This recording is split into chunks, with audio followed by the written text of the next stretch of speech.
I had to turn back from the airport because I'd forgotten my passport at home. But what I ended up overhearing through the window, between my daughter and my son-in-law, shattered everything I thought I knew. I couldn't believe what my ears were telling me. That trip had been months in the making, every little detail planned to perfection. But one small mistake sent me home at the exact moment I was meant to uncover the most gut-wrenching truth of my life. I'm glad you're here. Stay with me until the end. And tell me, what city are you watching my story from? I want to know how far it has traveled. My chest was tight as I climbed the stairs to my own house. This home I had poured my heart into, brick by brick, year after year. Never in my wildest dreams did I think I'd be back like this. Hands shaking, heart racing, digging through papers just to find the one thing I needed to get away for a few days. The cab was still outside, with its engine running, the driver eyeing his watch like I was wasting his time, but I had to find that damn passport. I was sure it was in my desk drawer. I rushed upstairs, breathless, and to be honest, at 66, I'm not as spry as I used to be. But the excitement of this trip had been giving me a second wind. It was the first time in years I'd planned something, just for me, a Caribbean cruise I'd scraped together money for, dollar by dollar, over a long, lonely stretch of time. Arthur, my late husband, used to tell me I deserved to see the world, but life had a way of getting in the way. Now, 3 years after losing him, I'd finally worked up the courage to chase that dream. I slipped in through the back door, trying not to make a sound. Sarah and Greg were visiting like they always did on Sundays, and I didn't want them to know I was back. I knew Sarah would make a fuss and probably try to talk me out of going. She's been overly protective ever since I lost Arthur, always hovering like I might break.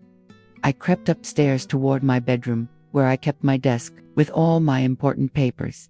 That passport had to be in the second drawer, right alongside the insurance forms and bank records. Everything was always just where it belonged. My parents raised me to be meticulous like that, but the second I hit the top of the stairs, their voices came in loud and clear from the living room.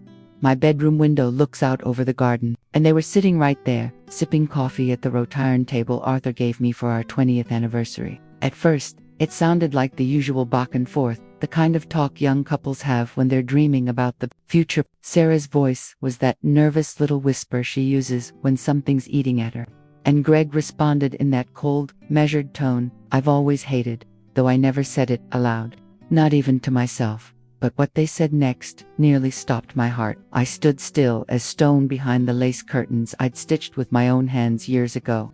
My breath came out in gasps, my knees went weak, and it felt like the ground was disappearing beneath me. We can't wait any longer, Sarah, Greg said, his voice harder than I'd ever heard. Your mother is too healthy for her age. She could easily live another 10 or 15 years. We can't keep waiting that long. Sarah let out a sigh so deep it seemed to come from the bottom of her soul. I know, Greg, but it scares me. She's my mother, after all, even though lately I feel like I don't even recognize her. That's exactly why, he said. She's starting to make decisions on her own, like this ridiculous trip. What's next? Maybe she'll marry some old man from her book club. We can't let her squander our future on old age whims. Those words hit me like a sucker punch straight to the gut. Our future. Old age whims. What were they even talking about? My brain was spinning, trying to make sense of it, but part of me just couldn't accept it. Like if I denied it hard enough, those cold, heartless words would vanish. The lawyer says that if we can prove she's losing her mental faculties, we can get legal guardianship, Greg kept going. And once we have control of her finances, we can make the decisions that really matter. This house is worth a fortune, and with her savings, we could finally buy the condo we want. Sarah didn't say anything right away, and that silence stretched on forever. I couldn't even breathe. I clung to the curtains like they were the only thing keeping me upright, praying she'd say no, that this wasn't happening, that my daughter would draw the line. But then she spoke, and her words shattered me completely. You're right, my love. I already spoke to Dr. Miller. He's willing to sign the papers we need. He says that at her age, it's easy to argue cognitive decline, especially if we point to erratic behavior like this sudden trip. I could barely catch my breath. My legs gave out, and I had to brace myself against the wall just to stay standing. These were the people I loved more than anyone, my only daughter, and the man she chose to spend her life with, coldly plotting to strip me of everything I'd spent a lifetime building with love, sweat, and sacrifice. The sound of the taxi's horn snapped me back. The driver must have thought I'd flaked and changed my mind. But I wasn't thinking about the cruise anymore, or the passport I'd turned back to get. All I could think about were those poisonous words I had just heard. About a betrayal so cruel, so calculated. It felt like something out of a nightmare I couldn't wake up from. For 50 years, I poured myself into creating a life that felt strong, stable, something I could be proud of. Every day, I got up at 6 sharp, made my coffee in the same white porcelain mug Arthur gave me on our first anniversary, and followed my routine like clockwork. People in the neighborhood respected me. I was the woman with the manicured garden, the one who hosted the best Sunday meals, the one you could count on. My house was my sanctuary. Every inch of it was a reflection of the care I'd poured into it. The garden thrived because I watered it faithfully every afternoon at 5. The wood furniture sparkled because I polished it religiously every Tuesday and Friday. Every important document was filed by date in the mahogany desk that once belonged to my father. Arthur and I worked ourselves to the bone for this home. He spent 30 years crunching numbers as an accountant at a textile factory. And one taught elementary school for 25 years. We never had extravagant luxuries, but we had enough. And we were careful with every dollar, planning each move with Sarah's future in mind. When our daughter came into the world, everything finally made sense. She was a beautiful, peaceful baby who slept through the night at 3 months. I always believed she'd grow up to be successful, but more than that, I believed she'd be good, kind-hearted, principled. I taught her values, respect, and the pride that comes from doing a job right. Sarah had always been the kind of daughter any parent would be proud of. From grade school all the way through college, she never gave me a moment of worry. She got straight A's, took part in school events, and surrounded herself with good, respectful kids. The day she graduated with honors, Arthur and I were in tears at the ceremony. I still remember her mint green dress, that big smile on her face, and the way she hugged us so tightly, saying everything she'd achieved was because of our love and support. She promised that one day she'd pay us back for everything we had done for her. Never in my wildest dreams did I think that repayment would mean taking everything I'd worked my whole life to build. She met Greg when she was 28 at a work conference. He was an accountant too, just like Arthur, handsome, thoughtful, and with a future that looked bright. I liked him right away. He had good manners, pitched in when they came for dinner, and seemed genuinely in love with my daughter. Arthur took to him immediately, said he saw a lot of his younger self in Greg. They had a simple but lovely wedding at Willow Creek Gardens. Sarah looked beautiful in her ivory gown, and Greg couldn't take his eyes off her. I thought they'd found the kind of love Arthur and I had shared. Those first few years of their marriage felt like a dream. They lived in a small apartment near downtown. Nothing fancy, but they were clearly happy. Every Sunday, they'd come over to visit, full of life and laughter. Sarah would bake the desserts I'd taught her as a little girl, and Greg helped Arthur with little things around the house. We felt like a real family, close and tight-knit. Or maybe that's just what I wanted to believe. When Arthur passed away 3 years ago, my whole world came crashing down. 40 years of marriage doesn't just disappear. The house felt massive and hollow, and everywhere I looked, he was there. Those first few months were unbearable. I cried constantly, couldn't eat, couldn't sleep. Sarah and Greg became my lifeline during that time. They showed up every day, brought food, stayed the night so I wouldn't be alone. Sarah even slept beside me for a while, holding me through the night when the grief turned into nightmares. Greg stepped in to handle everything I couldn't. Insurance claims, bank paperwork, all the things that felt too heavy to face. Slowly, I started to come back to life. I went back to gardening, picked up my cleaning schedule again, and started cooking meals. Sarah was the one who convinced me to join the neighborhood book club, try out yoga, and do things that would get me out of the house and around people again. At first I resisted. I just wasn't in the right place, but in time, I gave in. And little by little, the world began to brighten. I made friends at the club, women my age who had lost their husbands, too, women who understood the kind of pain I was living through. I started to appreciate the little joys again, a warm cup of tea in the late afternoon, a good book, small conversations with neighbors about flowers blooming in the garden. I even started thinking about traveling.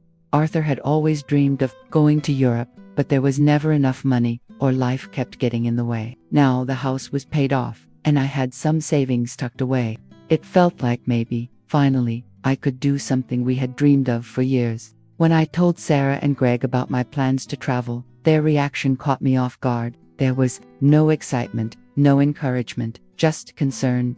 They told me it wasn't safe to travel alone at my age. What if I got sick? What if something went wrong? That maybe I should wait until they could come with me. But I had already made up my mind. For the first time in what felt like forever, I wanted to do something for myself. No asking for permission, no justifying my reasons, just living my own choice. I felt free, independent, in control of my own choices. Arthur would have been proud to see me standing tall, taking charge, no second guessing. I had everything planned down to the last detail: the passport, the bookings, the travel insurance, even the clothes I'd packed. I treated myself to a brand new suitcase, bright red, because it felt cheerful, full of good energy. I hadn't felt this kind of excitement in years.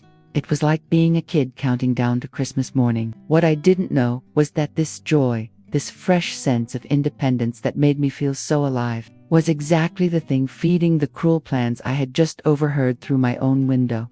The problem is, she's still too sharp, Greg said, while I stood frozen behind the curtains, feeling my whole world fall apart one word at a time. But Dr. Miller says that doesn't matter. With a few testimonies of erratic behavior and her age, we can get a declaration of mental incompetence without much trouble. Sarah let out a heavy sigh. And what if she finds out what we're doing? You know my mother, Greg. She's smarter than she looks. For years, she handled all the finances when Dad was alive. She never missed a number. That's exactly why we have to act fast, he answered, his voice so cold it made my skin crawl. The longer we wait, the harder it'll be to convince a judge. But if we present the case right, show that she's making impulsive decisions like blowing money on unnecessary trips, we can argue impaired judgment. The words sliced through me like broken glass. Unnecessary trips, impaired judgment. How could they say those things about me? How could the daughter I carried, nursed, comforted through every childhood fear, be plotting to destroy my life like this? I already spoke to Carol, too, she said, naming my closest friend from the book club. I told her I was worried because Mom's been acting strangely, mixing up dates, repeating the same stories over and over.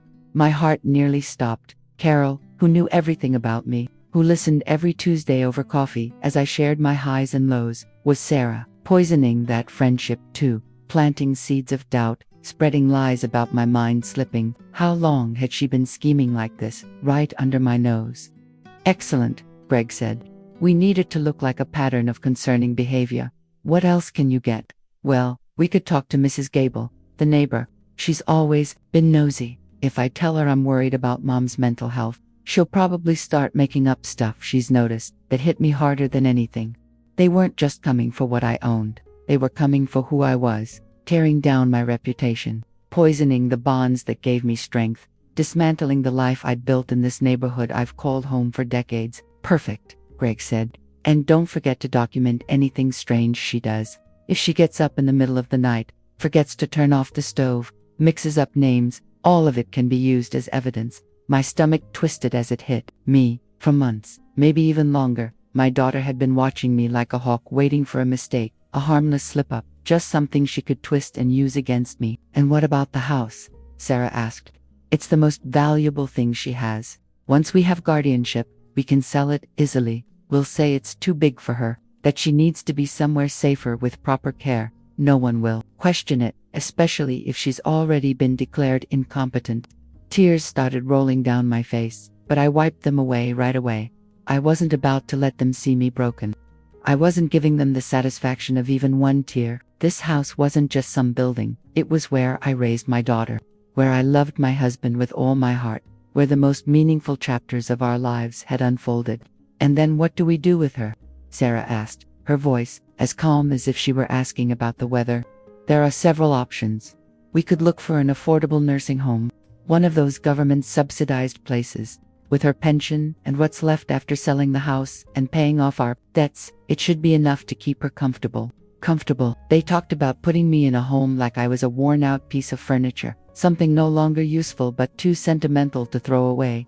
My head was spinning, trying to take in the full weight of this betrayal, the sheer coldness of the plan to take over the life I had built. Although, on second thought, Greg said, Maybe a private facility in a more remote location would be better. That way we won't have to visit her so often, and she won't be able to cause trouble with the neighbors or her old friends. Sarah let out a sharp, dry laugh I didn't even recognize. You're right. The farther away, the better. That way we can live in peace without worrying that someone might believe her if she tries to tell a different version of the story. The plan was airtight, heartless and airtight.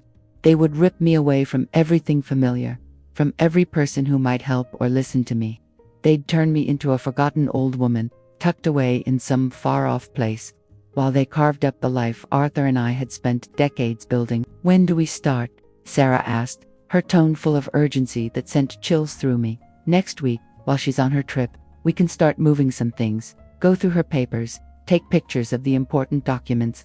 Maybe we can even grab some jewelry and valuables. Nothing too obvious. I couldn't breathe. It wasn't just about taking everything through the courts. They were planning to empty my house while I was gone, counting on my trust, my love.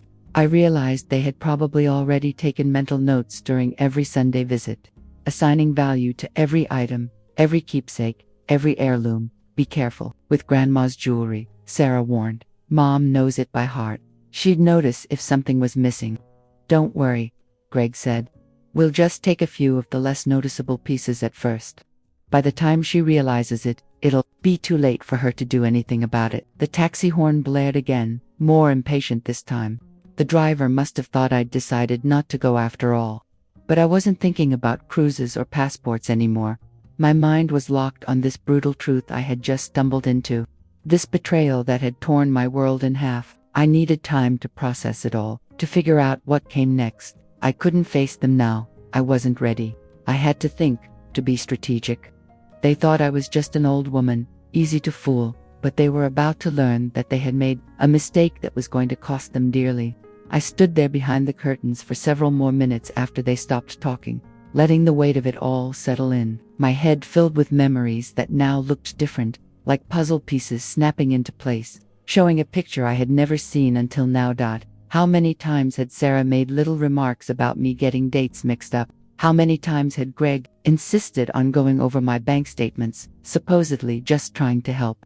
How many looks had they exchanged that I once thought were signs of love, when really they were sharing secrets and schemes? I remembered that afternoon 2 months ago when Sarah dropped by and found me searching for my reading glasses. Mom, you're wearing them, she said with that odd little smile, but I could have sworn I'd left them on the nightstand. Now, I couldn't help but wonder if she'd moved them herself, just so she could later use the story as proof I was slipping. I also thought back to the time Greg kindly offered to go with me to the bank, saying it would make things easier. He kept insisting it would be more convenient if he had access to my accounts so he could help manage the bills. I thought it was a caring gesture, a sign of love and support, but now I saw the truth. He was laying the groundwork to take full control of my finances. I remembered the times Sarah gently brought up how the house was too big for someone living alone, how much work and money it took to keep it up. She mentioned how nice a senior living community would be, with company and professional care. Every word, every suggestion, every look of concern was part of a bigger plan, a carefully crafted puzzle to get me to hand everything over on my own. And when that didn't work, they chose the legal route to take it all anyway. My hands started to shake as I remembered Dr. Miller's visit just last week. He showed up without warning, said Sarah had called him, worried about my health. He asked me strange questions, how my memory was doing, if I'd been getting disoriented, if I'd been forgetting things lately. I answered honestly. I told him I felt fine, that nothing had changed, but he just kept asking, writing notes in that little pad of his. Now I realized it hadn't been a checkup at all. It was a disguised evaluation, a way to build the case that I was no longer capable of managing my own life. Dr. Miller, someone I had trusted for years, was helping my own family destroy me. When had this started? Was it after Arthur passed, when I was at my most fragile? Or had it begun even earlier, while he was still alive, and I just never saw it?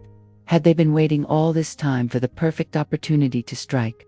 The thought that they had faked their love, pretended to care while setting me up, stirred a rage in me so fierce, I barely recognized myself. But beneath that rage was a sorrow so deep it felt like my heart was breaking in two. My daughter, the one I carried for 9 months, the one I fed with my own body, the the one I raised with every ounce of love and care I had, saw me as an obstacle to her own happiness. Where did I go wrong? What mistake did I make that led to this? Was I too soft, too trusting? Did I never teach her enough about loyalty, gratitude, respect? Arthur always said Sarah was perfect, that she was the kind of daughter people dream about. What would he have said if he saw this? Would he feel the same shame and heartbreak I was feeling now? Or would he have spotted the warning signs I missed all these years? The sound of their voices snapped me out of my thoughts. They were saying goodbye, getting ready to leave. I heard chairs scraping, their footsteps crossing the patio, and the final lines of a conversation that had just torn my world apart. "Remember, honey," Greg said, "we can't suddenly change our attitude toward her. We have to keep being the perfect daughter and son-in-law until everything is legal." "I know," Sarah replied, "though it's getting harder to fake affection when I see her spending money on unnecessary things like that trip. But you're right, we have to keep up appearances until we have everything under control. Fake affection." Nothing I'd heard that morning hit me harder than those two words. For years, I'd believed their hugs were real, that their kisses, on my cheek, "There I love you, Mom S," came from the heart. But now I saw it for what it was, a performance, a polished lie, a disguise hiding their contempt and hunger for what wasn't theirs. I heard the front door open and shut, their footsteps fading down the front walk, then the sound of an engine starting and driving off. Only then did my knees give out, and I sank onto the bed, shaking from head to toe with the shock of what I had just learned. The taxi horn kept honking outside, sharper now, more annoyed. I knew I'd have to head down and cancel the trip, give the driver a quick excuse. There was no way I could leave in this state, not with my heart in pieces and my head spinning. I needed time to think, to come up with a plan, to decide how to deal with this betrayal. But, as I stepped toward the window to wave the taxi driver off, a thought took root in my mind. What if I didn't cancel the trip? What if I let them think I had left, so they'd feel safe enough to carry out their plan while I watched from a distance? What if I let them believe I was the helpless old woman they thought I was, while I uncovered just how far this scheme went? They had underestimated Helen in the worst way. They thought I was some fragile widow they could steer like a child, but they had no idea the strength it took to build this life with Arthur, to raise a daughter, to hold together a family for decades. If they wanted to play dirty, I'd show them what it meant to go up against a woman who had nothing left to lose and everything worth fighting for. I walked down the stairs with steady steps, even though my heart was pounding like a drum beat in my chest. The taxi driver looked relieved when I opened the door, red suitcase in hand, and offered a smile that I forced to look genuine. "Sorry for the delay," I said, keeping my voice calm. "I'm ready for the airport now."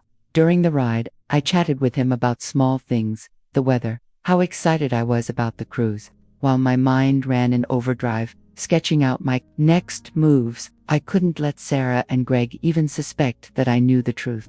My only edge was their belief that they had me completely under control. At the airport, while waiting for my flight, I found a public phone and dialed Carol. I had to find out exactly what Sarah had told her about my supposed memory problems. "Carol, dear," I began lightly, "I'm at the airport, about to leave, but I wanted to ask you something. Have you noticed anything strange about me lately?" There was a pause, awkward and thick, before she answered. "Well, Helen, to be honest, Sarah came to see me a few weeks ago. She was very worried about you. Said you'd been a bit confused about some things." I felt my stomach twist but kept my tone smooth. "Confused how, exactly?" "She said you were repeating the same stories, that you sometimes couldn't remember where you left things, that you'd had moments of disorientation." I told her I hadn't noticed anything strange, but she kept saying it was all very subtle, that maybe I just wouldn't pick up on it. The poison was spreading just like they'd planned. "And what else did she say?" "She also said you were making impulsive decisions, like this trip. She was worried because it's not like you to do something so spontaneous without talking it over with the family." Every word confirmed how far their betrayal had gone. They'd crafted a perfect story to turn my independence into a symptom of decline. "Well, Carol," I said, "I just want you to know I feel perfectly fine. If you ever notice anything seriously off in my behavior, I'm asking you to tell me directly, okay?" "Of course, dear," though, I must say, Sarah seemed very upset. "Maybe you should talk to her when you get back." After I hung up, I went straight to the airport gift shop and bought a small, discreet voice recorder. If they were going to twist my words, I'd start collecting theirs too. On the flight, I laid out a clear plan for the days ahead. The cruise itself felt like an emotional battleground. Surrounded by happy couples and tight-knit families, I couldn't stop thinking about the ambush waiting for me at home. Every night, locked in my cabin, I cried in silence for the daughter I thought I had, the daughter who turned out to be an illusion. But I also used that time to strengthen my will. I wasn't going down without a fight. When I got back 5 days later, I acted like everything was perfectly normal. I told Sarah and Greg all about the cruise with what sounded like genuine excitement, showed them pictures, handed over souvenirs I'd picked out just for them. They smiled and played along, but I saw it in their eyes, that tight impatience, the nervous edge, as if they were dying to know whether I'd noticed anything strange, and I had. Some of the documents in my desk were out of order. A few inexpensive pieces of jewelry had vanished from my box. I could tell they'd taken photos of furniture and artwork, probably estimating how much everything was worth. But I pretended not to see any of it, playing the part of the forgetful old lady they thought they had wrapped around their fingers. In the weeks that followed, I started investigating, quietly and carefully. First, I booked an appointment with Julian, my trusted attorney, without telling Sarah. I told him I wanted to revisit my will and make sure everything was secure. "Is something specific worrying you?" Julian asked, reading between the lines. "Let's just say I've started having doubts about people I once trusted," I said, choosing my words with care. "Can we make changes without anyone else knowing, for now?" Julian, who had been Arthur's friend for years, nodded right away. "Of course. Everything we talk about is protected by attorney-client privilege." I also started secretly recording every conversation with Sarah and Greg, every remark about my memory, every suggestion to sell the house, every subtle question about my bank accounts. It all went on that tiny recorder I carried in my purse. I was slowly building the proof I'd need. But the real turning point came the day I decided to follow Greg. I had noticed he'd been leaving work early on Wednesdays, and something about it didn't sit right with me. I put on a wide hat and a pair of oversized sunglasses. I felt a little silly, but I was dead set on uncovering the truth that day. I followed Greg across town to a small cafe, where he met up with a young woman who had 2 little kids with her. My heart nearly stopped when I saw him wrap his arms around her and kiss the children like they were his own. This wasn't some business meeting or friendly catch-up. I sat at a table in the back, hidden behind a newspaper, and watched for a full hour as he played the role of loving husband and devoted father with this secret family. The kids called him Daddy, and the woman spoke to him with the comfort and familiarity of someone who had shared years of her life with him. When they parted, he handed her an envelope stuffed with cash. That was it, the last missing piece. Greg wasn't just trying to steal from me to bankroll a life with Sarah. He was also quietly supporting another woman and her children. My daughter wasn't just being betrayed. She was unknowingly helping him carry out a much bigger lie. That night, while I pretended to watch TV in the living room, Sarah and Greg were in the kitchen, convinced I couldn't hear them. My hidden recorder picked up every word as they mapped out their next move to have me declared mentally unfit. "Dr. Miller says he needs more documented evidence," Greg said. "Erratic behavior, major memory gaps, questionable financial choices." "We could hide her blood pressure meds," Sarah offered. "If she starts feeling dizzy or confused, it'll be easier to convince people she's not well." That suggestion knocked the wind out of me. They were actually willing to risk my health just to speed things along. Any last doubt vanished. They would do anything. But so would I.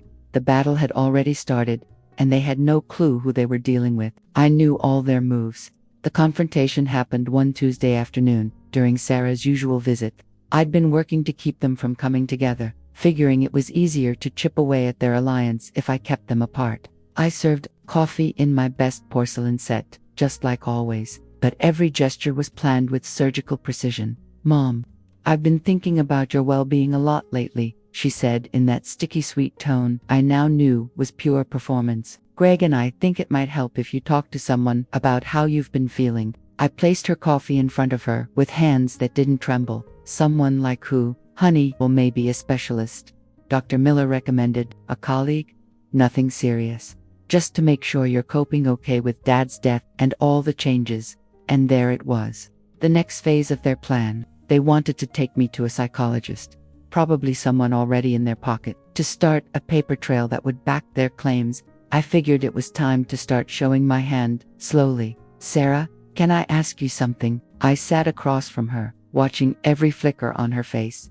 Do you think I've been acting strange lately? She looked away. Not strange, Mom, but, well, I have noticed a few little things.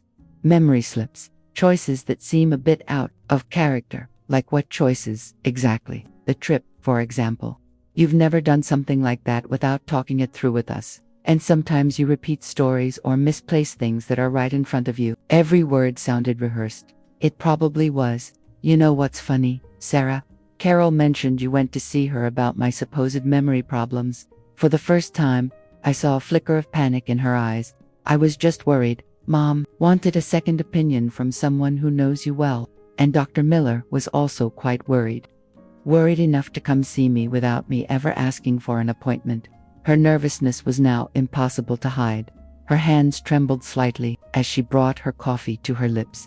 Mom, I don't understand why you're questioning all this. We just want what's best for you. I stood up slowly and walked to the window, the same one where I had overheard the conversation that turned my world upside down. You know what else I find funny, sweetie? I went to the bank yesterday and found something very interesting. Her face went pale in an instant. The bank? Yes, it turns out someone's been asking about my accounts, trying to figure out how to transfer funds in the event I'm declared incompetent. Don't you find that strange? Sarah jumped from her chair, spilling coffee on the table. Mom, I think you're misinterpreting everything. Oh, really? I turned to face her, wearing a smile I knew would chill her to the bone. Then maybe you can explain why Grandma's pearl necklace is missing from my jewelry box. Or why my desk drawers are always in disarray. Or how you ended up with a copy of my house keys when I never gave them to you. Each word landed like a blow. I saw the moment her mask slipped, the second her role as the concerned daughter cracked apart. Have you been spying on us? She snapped, her voice stripped of sweetness. I don't need to spy in my own house, Sarah. All I have to do is pay attention to what's happening right here under my roof. Right then, as if on cue, Greg walked in. I heard the door unlock with his key, confirming what I already suspected. They had full access to my home, no permission needed. He came straight into the living room and found us mid-confrontation. What's going on here? He asked, but not like someone genuinely confused. His tone was measured, calculating, like someone trying to assess just how much damage had already been done. Your wife was just explaining why she thinks I need psychological help, I said, calm and steady. And I was telling her about my visit to the bank. Greg and Sarah exchanged one of those glances that says everything without a single word. Helen, I think there's been a misunderstanding. Oh, there's no misunderstanding, Greg. In fact, I finally see everything with absolute clarity. I walked over to the desk, opened the top drawer, and pulled out the folder I'd been compiling for weeks. For instance, I know that every Wednesday afternoon, you visit a woman named Stella, a woman who has 2 children who call you Daddy. His face drained of color in an instant. Sarah looked at him in stunned disbelief, clearly blindsided. What are you talking about? Didn't your wonderful husband tell you? Dear, Greg has been supporting another family for at least 3 years. The kids are about 5 and 7. How long have you two been married? 6 years, Sarah said, barely more than a whisper. That was the moment I saw her realize her entire marriage had been a lie. Excitement, which means Greg was already living this double life before he ever married you. Did it never cross your mind to question how he was able to support 2 homes on an accountant's salary? Greg finally spoke, but the polished charm was gone. This is none of your business, you nosy old woman. And there it was, his real face. The mask had finally come off. You know what else I found out, Greg? You're not even an accountant at the company you claim to work for. That company shut down 2 years ago. Sarah sank into the armchair, burying her face in her hands.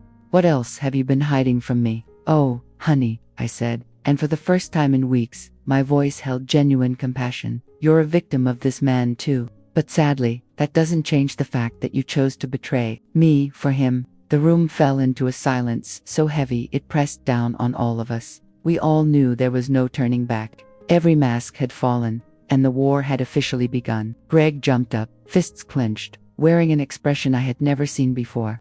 There wasn't a trace left of the polite son-in-law I thought I knew. You know what, old lady? I'm done pretending to care about you. You should have just kept your mouth shut and let things play out. Sarah looked up through her tears. Greg, what are you saying? I'm saying your mother is a burden who should have learned her place a long time ago. His voice was sharp with cruelty that made my skin crawl. Women her age should be thankful someone bothers to take care of them instead of running around acting like they're some kind of detective. Before I could answer, the doorbell rang. The three of us froze like we'd been caught red-handed, which, in truth, we had. Are you expecting someone? Sarah asked, her voice shaking. I smiled with the first real satisfaction I'd felt in weeks. As a matter of fact, I am. Excuse me. When I opened the door, Julian stood there next to a young woman in a sharp suit I didn't recognize at first. Helen, looks like we got here right on time. Perfect timing, I said. Sarah, Greg, I'd like you to meet my lawyer, Julian, whom you already know, and this is Detective Evans, who I've been working with over the last few weeks. The shock on their faces was instant. Greg tried to pull himself together, but the damage was already done. I don't understand what this is about. Detective Evans pulled out a folder from her briefcase. Mr. Miller, over the past 3 weeks, we've been conducting a full investigation into your financial and personal activities at Mrs. Peterson's request. We have photographic evidence of your meetings with Stella Martinez and her children, records of bank transfers to her account, and full documentation showing your false claims of employment. Sarah slowly stood up, looking stunned. Mom, how long have you known all this? Since the day I supposedly left for my trip. I came back for my passport and overheard the two of you plotting how to steal everything from me. But you did go on the trip, she said, her voice barely holding together. Yes, I did. But not before installing hidden cameras throughout the house and hiring professionals to record everything you did while I was away. Julian opened his folder. We have video footage of both of you searching through Helen's documents, taking photos of her belongings, and removing jewelry and valuables. We also have audio recordings of your conversations planning to have her declared mentally incompetent. Greg finally snapped. This is insane. Sarah is her daughter, that she has every right to be concerned about her mother. Concerned, Detective Evans said with a cold smile. Is that what you call conspiring to commit fraud, theft, and attempted kidnapping? Because that's exactly what we've documented. Kidnapping? Sarah asked, her voice cracked and barely audible. Yes, dear, I answered with real sadness. Planning to have me committed against my will to a mental institution using false evidence is considered kidnapping under the law. And just then, as if things weren't already tense enough, another knock came at the door. This time, Julian answered and returned with a woman I recognized immediately from my surveillance footage. Stella, Greg's other secret life. Sorry to interrupt, Stella said, her voice steady but trembling just beneath the surface. I'm Stella Martinez, and I need to speak with Greg right now. Greg turned as white as a sheet. Stella, what are you doing here? I'm here because I finally learned the truth about you, Greg, and because this woman, she added, nodding to Detective Evans, came to me with questions that opened my eyes. Sarah looked between them like she had stepped into a bad dream. How long have you been married to him? Married. Stella gave a bitter laugh. He told me he was divorced, that his ex-wife had taken everything, and that we couldn't get married until he got his finances in order. And who are you? I'm his wife, Sarah whispered. His legal wife. The silence that followed was so thick it felt like it filled the room. Stella leaned back against the wall as if her legs could barely hold her. His wife. We've been together for 4 years. My kids call him their dad. Sarah and Greg have been married for 6 years, I said, keeping my voice calm. Which means you've both been deceived by the same man for a very long time. Detective Evans stepped in to continue the report. Our investigation shows that Greg used money from Sarah and what he managed to take from Mrs. Peterson to maintain a double life. But it wasn't enough, so he came up with a plan to seize Helen's entire estate. Stella turned to him, fury radiating off her. Are you telling me you've been stealing from an elderly woman to support me and my kids? It's not stealing, Greg said, his voice cracking. It was just a temporary redistribution of resources. Temporary redistribution, Julian scoffed, conspiring to have someone declared mentally unfit under false pretenses to take control of their assets isn't redistribution, it's a federal crime. Then something unexpected happened. Sarah stood up slowly and walked over to Greg. For a second, I thought she was going to defend him, maybe even stand by him despite it all. But instead, she slapped him, hard. The sound echoed in the room. "You are a liar, a thief, and a manipulator," she yelled, her voice filled with the rage of a betrayed child. "You made me turn on my own mother for money that wasn't even for us, but for your other life." Greg opened his mouth to speak, but Stella cut him off. "There's nothing left to say. Your lies have wrecked too many lives. My kids are going to grow up wondering why the man they called Daddy disappeared." Detective Evans calmly closed her folder with the poise of someone who knew justice was finally catching up. "Mr. Miller, I have a warrant for your arrest on charges of fraud, attempted theft, and conspiracy. I also have orders to freeze all your bank accounts pending investigation." The arrival of the officers made my living room look like a crime scene out of a police drama. Greg was handcuffed while shouting that he was innocent, his voice climbing into desperation that bordered on pitiful. His cries that it was all a misunderstanding, that he was being set up, echoed through the house as they walked him to the squad car. Sarah had collapsed onto the couch, crying harder than she had since she was a little girl. Stella stood by the window, arms wrapped tightly around herself as she watched them take away the man who had shattered her life and the lives of her children. Detective Evans was jotting down notes, carefully recording every detail to build the case that would make sure Greg answered for everything he had done. Julian came over to me with a look of quiet respect and concern. "Helen, I have to say, you handled this with incredible strength. But how are you feeling now that everything is finally out in the open?" It wasn't an easy question. On one hand, I felt a deep sense of justice watching Greg get what he deserved. He had lied, manipulated, and hurt so many people, and now he would finally pay. But seeing my daughter so broken and Stella standing there with a vacant look in her eyes filled my chest with a heavy sadness, a deep ache for all the wreckage left behind. "I feel relieved that the truth is out," I answered firmly, but also devastated by all the damage this has caused. Detective Evans put away her notes and walked over to me. "Mrs. Peterson, I want you to know that your bravery in investigating and confronting this situation probably saved not only your assets, but may have stopped Greg from targeting others. During our investigation, we discovered he was already attempting similar schemes with other widowed women in the community. That news landed hard. I wasn't the only one on his list. How many other women like me would have fallen into his trap if I hadn't uncovered everything in time?" Stella finally found her voice, quiet but steady. "Mrs. Peterson, I just want to say I'm so sorry for everything that happened. I had no idea about you or any of this. If I had known the money Greg gave us came from something wrong, I never would have accepted it." I walked over and gently touched her arm. "Sweetheart, you're a victim too. You have nothing to be sorry for. We were both fooled by a man who knew exactly how to manipulate people." "What's going to happen to my kids?" Stella asked, tears brimming in her eyes. "They love Greg like he's their real father. How am I supposed to tell them it was all a lie?" It was the kind of question that cut straight to the heart. "Kids are stronger than we think," I said, though I knew it sounded too simple. "With love and support, they'll find their way through this, and maybe now they'll have a chance to know their real father without Greg's lies clouding everything." Julian stepped in with a more practical tone. "Stella, as part of the investigation, will be able to trace where Greg's money came from. If it was obtained through illegal means, the state may be able to help you during this transition period." Sarah finally raised her head, her eyes swollen and raw.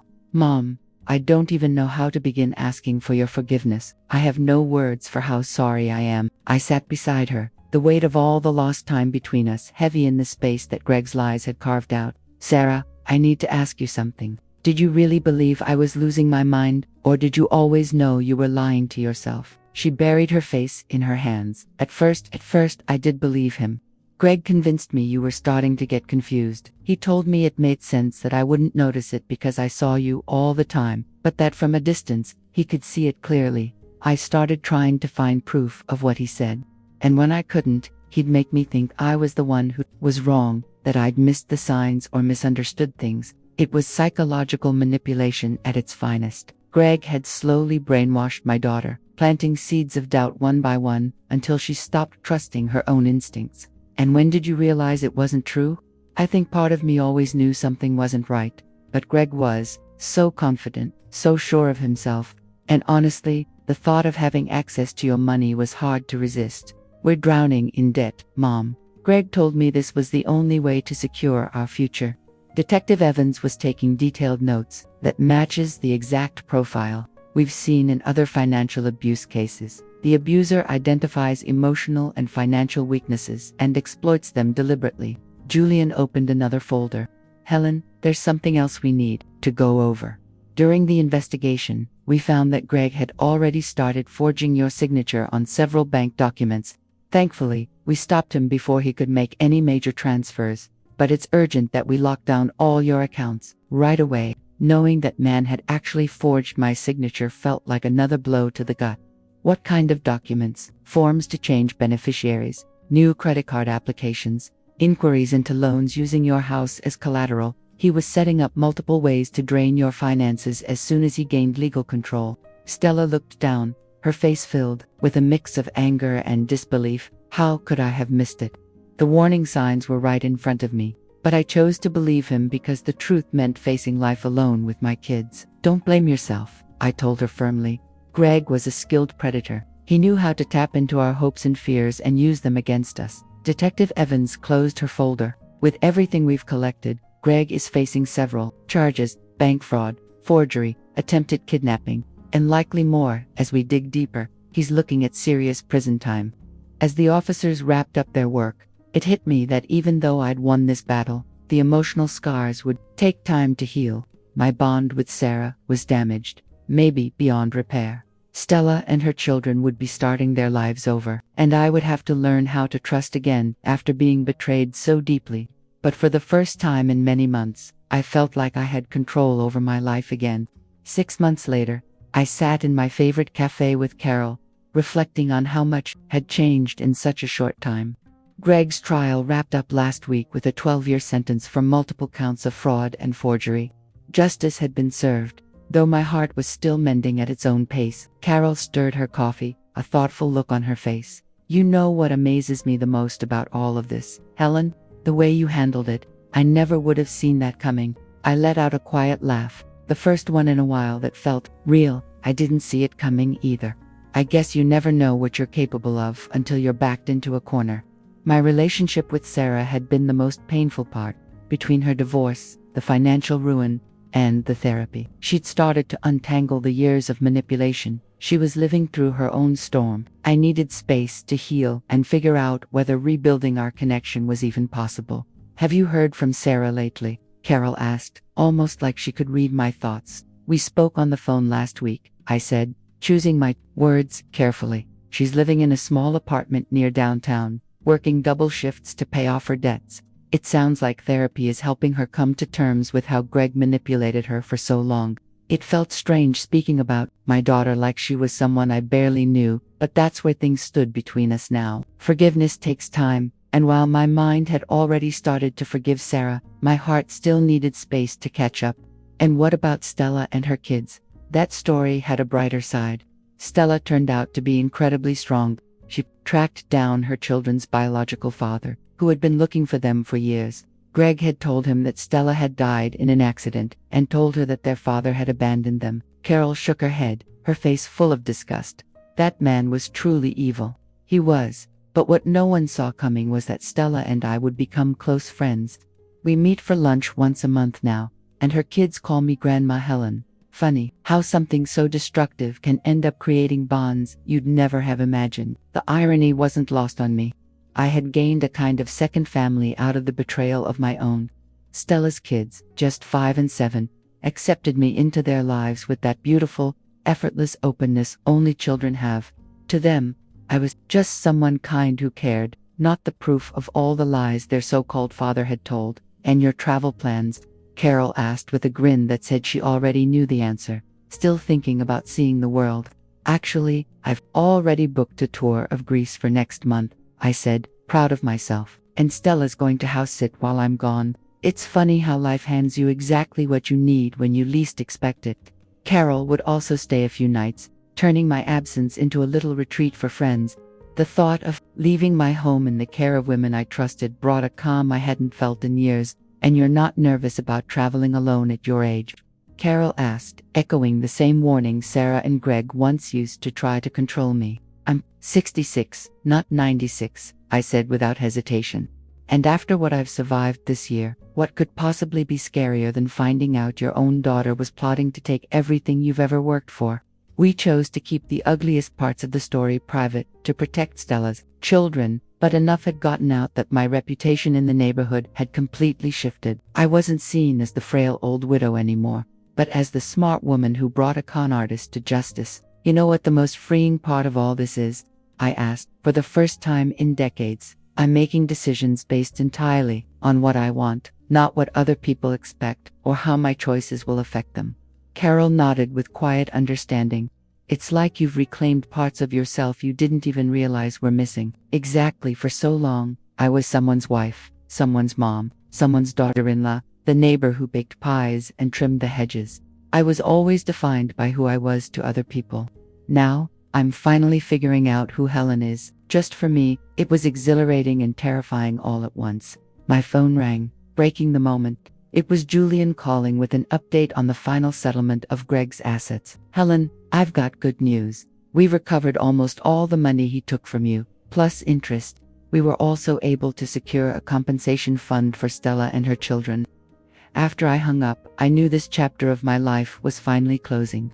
The loose ends were being tied. Everything that had been left unresolved was settling into place. It was time to start looking forward, instead of constantly glancing over my shoulder. Do you have any regrets? Carol asked as we walked back to our cars. I paused, thinking carefully. Regrets, not about how I handled things once I finally saw the truth. But I do regret not trusting my instincts sooner. The signs were there, little things about Greg that made me uneasy, but I brushed them off because I just wanted Sarah to be happy. The afternoon sun stretched our shadows long across the pavement as I replayed everything I had lived through. I think the greatest gift this nightmare gave me was the proof that I'm far stronger and more capable than I ever gave myself credit for. I used to think I needed someone to take care of me, but now I know I can take care of myself just fine. That night, as I got ready for bed in a house that no longer felt heavy, I caught my reflection in the bathroom mirror. The woman staring back was still 66, but her eyes were lit with something new. Clarity, fire, purpose. Tomorrow, I'd start packing for my trip to Greece. Next week, I had an appointment to learn how to use a computer. The month after that, Stella and I were signed up for dance classes. My life was opening again, full of new paths waiting to be explored. I crawled into bed with a calm I hadn't felt in years. Yes, I was alone in the house, but the silence didn't feel like abandonment anymore. It felt like freedom. I had survived the kind of betrayal that could shatter a person, and I had come through it stronger, steadier. I'm alone, I thought as I drifted off to sleep, but for the first time, I am at peace. After everything I've been through, there's one thing I want to say to you, the one who stayed with my story all the way to this point. Never underestimate your instincts or the strength you carry inside you, especially when you feel old, tired, or think you've reached the point where you have no choice but to lean on others. It was exactly when the world thought I was done, when they saw me as weak and finished, that I rose, not with rage or violence, but with clarity, with quiet defiance, and with an unshakable belief in the truth. I learned that love isn't blindness, and sometimes the bravest thing you can do is choose your dignity over the illusion of affection. So tell me, if you found out your own daughter was plotting to have you committed and take everything you'd worked for, what would you do? Would you stay silent, cry in the dark, or would you rise up, tooth and nail, and fight for your name, your soul, your truth? I want to hear the voice in your heart, because every one of us carries a story, a struggle, and a light inside. And maybe, just maybe, by telling it, someone on the edge of giving up will find their way back to life. Remember, God always blesses those who don't give up on themselves.